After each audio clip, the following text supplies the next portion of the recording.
Shangrila घाटी की सच्चाई एक अद्भुत रहस्य। भारतीय भूमि अनेक विविधताओं व रहस्यों से भरी पड़ी है। ऐसे ही एक अबूझ पहेली का नाम है सांग्रीला। इसे अन्य नामों से भी जाना जाता है, जैसे संभाला, सिद्धाश्रम और ज्ञानगंज। ये सभी एक ही जगह के कई नाम हैं, जो भारत और तिब्बत के बीच स्थित कैलाश पर्वत की घाटियों में स्थित है। ये दुनिया की एकमात्र जगह है जहाँ मौत या बीमारी जैसे किसी तरह के डर नहीं रह जाते। लेकिन ये जगह दुनिया की निगाहों से ओझल है। सांग्रीला अर्थात सिद्धाश्रम दुनिया की एक ऐसी जगह है जो इस दुनिया में रहते हुए भी इससे परे है। वहाँ का अनुभव रखने वाले लोगों ने इसे भूशून्य और वायु शून्य करार दिया है। यहाँ पर समय अपना प्रभाव नहीं छोड़ता। ऐसा कहा जाता है कि इस सांग्रीला लेक के नाम के पीछे एक बहुत बड़ी कहानी छिपी है। कहानी के अनुसार द्वितीय विश्व युद्ध के दौरान एक बड़ी घटना हुई थी, जिसमें अमेरिकी विमानों ने रात को झील को एक समतल क्षेत्र के रूप में मानते हुए झील के ऊपर आपातकालीन लैंडिंग की, जिससे कई कर्मचारी मारे गए। तब से झील को नो रिटर्न की झील कहा जाने लगा।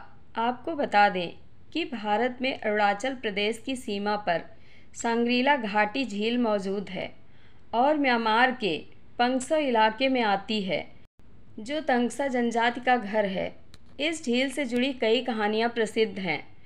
कहा जाता है कि द्वितीय विश्व युद्ध के दौरान अंग्रेज़ों और जापानियों के बीच लड़ाई हुई थी। उस समय जापानी पूरे असम पर कब्जा करना चाहते थे, लेकिन जापानियों के इन इरादों को विफल करने के लिए अंग्रेज़ों ने सेना के पास तोपखाने और बख्तरबंद गाड़ियों के साथ एक बड़ी सेना भेजी, जो इस मार्ग से बर्मा भेजे गए थे। लेकिन अचानक पूरी सेना रहस्यमय तरीके से गायब हो गई जैसे ही वह पंगसो पास के पास पहुँचे। दूसरी ओर जापानियों ने भी असम पर कब्जा करने के लिए एक बड़ी सेना भेजी। इस क्षेत्र में पहुंचते ही वह भी गायब हो गई। किसी को समझ नहीं आ रहा था कि दोनों सेनाएं कहाँ गई। दोनों ओर से उन सैनिकों को खोजने का काफ़ी प्रयास किया गया, लेकिन किसी को भी सफलता नहीं मिली। बाद में जब लापता सैनिकों को खोजने के लिए हेलीकॉप्टरों की मदद ली गई, तो चालक दल ने बहुत ही आश्चर्यजनक बयान दिया। उन्होंने बताया कि यह झील ऊपर से देखने पर एक विशाल दलदल जैसी लगती है। एक अन्य कहानी के अनुसार जब यहाँ काम करने वाले कुछ अमेरिकी सैनिक इस झील का परीक्षण करने गए, तो वे कभी वापस नहीं लौट सके। इस क्षेत्र में रहने वाले लोगों का कहना है कि कभी कभी आधी रात को यहाँ अजीब और रहस्यमय आवाज़ें सुनाई देती हैं। इन सभी घटनाओं में सबसे आश्चर्यजनक बात यह है कि इस झील की फ़ोटो लेने के लिए कई प्रयास किए गए, लेकिन इसमें किसी को भी सफलता नहीं मिली। कुछ लोग अनुमान लगाते हैं कि यह झील कुछ अजीब और रहस्यमय विद्युत चुंबकीय तरंगों का उत्सर्जन करती है, जो कैमरे को तस्वीरें लेने से रोकती हैं। इस झील के बारे में शोध करने वाले कुछ शोधकर्ताओं का कहना है कि यहाँ पर एलियंस का एक आधार हो सकता है और वे नहीं चाहते कि कोई भी इंसान यहाँ आकर उन पर शोध करे और किसी भी तरह की जानकारी हासिल करे।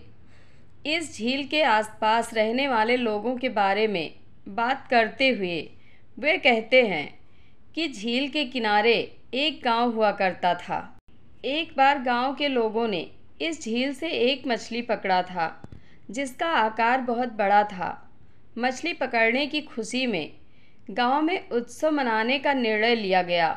सभी को समारोह में आमंत्रित किया गया था, लेकिन इस गांव में रहने वाली एक बूढ़ी महिला और उसकी पोती ने भाग नहीं लिया, क्योंकि उन्हें यह सब पसंद नहीं था। उन्हें लगा कि कहीं ना कहीं कुछ गड़बड़ है, और इस डर के कारण दोनों गांव से जंगल की ओर चले गए। कहा जाता है कि उसी रात यह गांव इस झील में विलुप्त हो गया। इसी से मिलती जुलती एक और कहानी है। बहुत पहले इस झील के पास एक गांव हुआ करता था और गांव के लोग मछली पकड़ने के लिए यहाँ आते थे। एक दिन गांव के लोगों ने तय किया कि गांव में उनका उत्सव होगा। उन्होंने इसके लिए तैयारी शुरू कर दी और गांव के लोगों ने दावत के लिए झील से बहुत सारी मछलियाँ पकड़ी। लेकिन उन मछलियों में 3 देवताओं के बच्चे थे जिन्होंने मछलियों का जन्म लिया था। यह बात गांव के एक बुजुर्ग ने बताई, क्योंकि भगवान ने खुद उनको सपने में उन मछलियों को झील में छोड़ने के लिए कहा था। वृद्ध ने अपने सपने को सभी को बताया और उनसे झील में मछली छोड़ने का अनुरोध किया, लेकिन गांव के लोगों ने उनकी बात नहीं मानी। इस बात से दुखी होकर वह बुजुर्ग गांव छोड़कर कहीं चला गया। ऐसा कहा जाता है कि अगले दिन जब वह बूढ़ा वापस गांव आया तो उसने देखा कि पूरा गांव तबाह हो चुका है और वह गांव के बजाय पानी देख सकता है। स्थानीय लोगों का मानना है कि इस झील में एक विशाल जीव है जो झील में जाने वाले हर इंसान को निगल जाता है। आज वही स्थान भारतीय और वर्मा दोनों देशों के लिए एक पर्यटन स्थल बन गया है। लेकिन फिर भी सांग्रीला झील के आसपास का क्षेत्र बंजर है। बहुत खोजबीन के बाद भी इस झील के बारे में किसी को जानकारी नहीं है। इस झील की खौफ सिर्फ इंसानों में ही नहीं बल्कि यहाँ के पक्षियों और जानवरों में भी है। वे इस झील के पास जाने से डरते हैं। अगर आप कभी इस झील को देखने गए तो आप देखेंगे कि यहाँ दूर दूर तक कोई पक्षी या जानवर दिखाई नहीं देता है। दोस्तों, सांग्रीला घाटी की यह झील दूसरे विश्व युद्ध के समय की तरह रहस्यमयी है। कई साल हो चुके हैं, लेकिन अभी भी इस झील के रहस्य को आज तक कोई समझ नहीं पाया है। क्या भारतीय सन्यासियों को सांग्रीला के बारे में अच्छी तरह पता था? अनादिकाल से हिमालय का संपूर्ण क्षेत्र भारतीय संतों का रहा है। प्राचीन काल से लेकर आधुनिक युग में महात्मा तैलंग, स्वामी लोकनाथ ब्रह्मचारी, लाल मिस्त्री, राम ठाकुर, सदानंद सरस्वती प्रभुपाद, विजय कृष्ण गोस्वामी, स्वामी विशुद्धानंद, श्याम आचरण लहरी आदि को सांग्रीला यानी सिद्ध आश्रम के बारे में विस्तार से पता था। परमहंस योगानंद की प्रसिद्ध किताब एन ऑटोबायोग्राफी ऑफ योगी में सांग्रीला यानी संभाला को महाअवतार बाबा जी का स्थायी निवास स्थान बताया गया है। वह अपनी किताब में उस स्थान का बेहद जीवंत वर्णन करते हैं, जैसे उन्होंने खुद सिद्ध आश्रम को अपनी आँखों से देखा हो। तंत्र मार्ग के प्रसिद्ध गुरु स्वर्गीय नारायण दत्त श्रीमाली के शब्दों में, सिद्ध आश्रम एक ऐसा संसार है जिसमें परम शक्तिशाली योगियों सहित सतयुग, त्रेता युग, द्वापर युग के कई महान विभूतियाँ और ऋषि, जिनमें राम, कृष्ण, विश्वामित्र, वशिष्ठ, कृपाचार्य आदि सिद्ध आश्रम में हजारों वर्षों से शरीर में जीवित समाधि मुद्रा में लीन हैं। पद्म विभूषण और साहित्य अकादमी से नवाजे गए और गवर्नमेंट संस्कृत कॉलेज के प्राचार्य रहे डॉक्टर गोपीनाथ कविराज ने भी अपनी पुस्तक में सांग्रीला का जिक्र किया है। सांग्रीला को स्वर्ग का द्वार भी कहते हैं। महाभारत में जब पांडवों का धरती पर जीवन काल समाप्त हो जाता है तो वह स्वर्ग लोक की तरफ सशरीर हिमालय की तरफ प्रस्थान करते हैं, लेकिन रास्ते में ही द्रौपदी के साथ सभी बर्फ में मृत्यु को प्राप्त हो जाते हैं।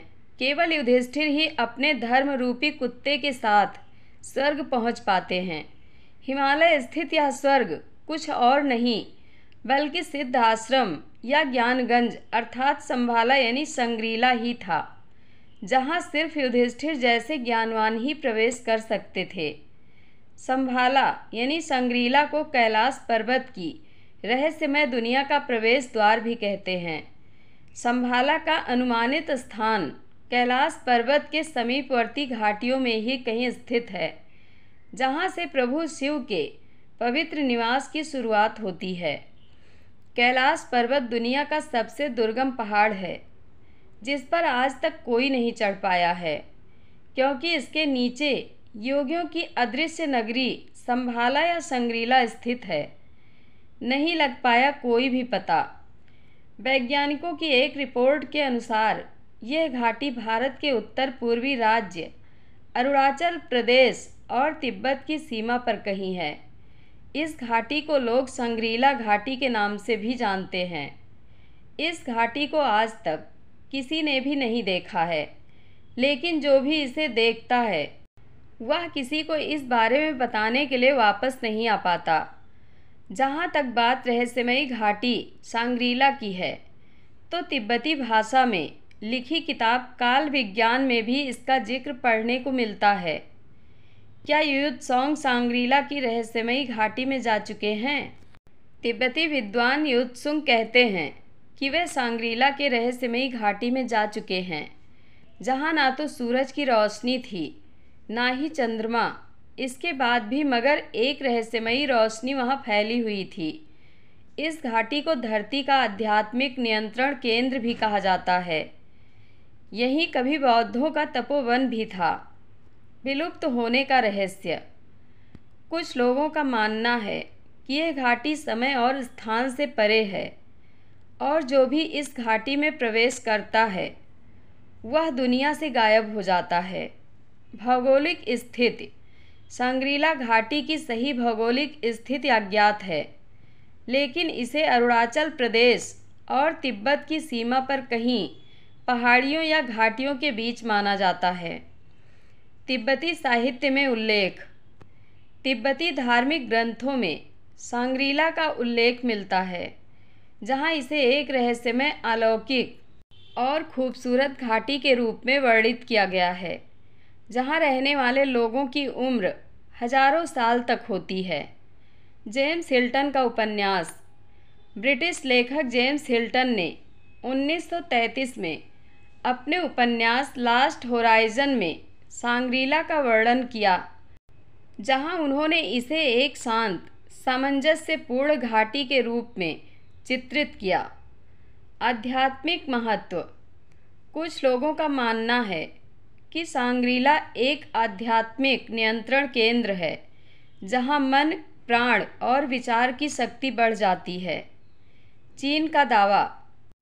कुछ लोगों का मानना है कि चीन इस घाटी पर नियंत्रण करना चाहता है, क्योंकि यह हिमालय क्षेत्र में स्थित है और माना जाता है कि यहाँ खजाने और अन्य रहस्य छिपे हुए हैं। क्या चीन ने भी रहस्य खोजने की कोशिश? सिद्धाश्रम के नाम से इसका जिक्र हिंदू धर्म ग्रंथ महाभारत और वाल्मीकि रामायण व कहीं कहीं वेद में भी किया गया है। इस रहस्यमयी घाटी पर अभी तक चीन अपना अधिकार मानता रहा है, इसलिए इस घाटी के रहस्य को खोजने की तमाम कोशिशें चीन ने भी की, मगर उसे कोई ठोस कामयाबी अब तक नहीं मिल सकी। मीडिया में मौजूद तमाम रिपोर्टर्स इस बात के गवाह हैं कि सांग्रीला को लेकर पहले भी कई अनुसंधान किए गए, मगर अब तक किसी भी अनुसंधान में कोई ठोस तथ्य इस घाटी को लेकर सामने नहीं आ सके। हालांकि यह ध्यान रखना महत्वपूर्ण है कि सांग्रीला घाटी की सच्चाई अभी भी एक रहस्य है और इसके बारे में कई अलग अलग मान्यताएं और कहानियां हैं। ओम नमः शिवाय। हर हर महादेव। आप लोगों को यह जानकारी कैसी लगी, कमेंट बॉक्स में अपनी राय अवश्य दें। धन्यवाद।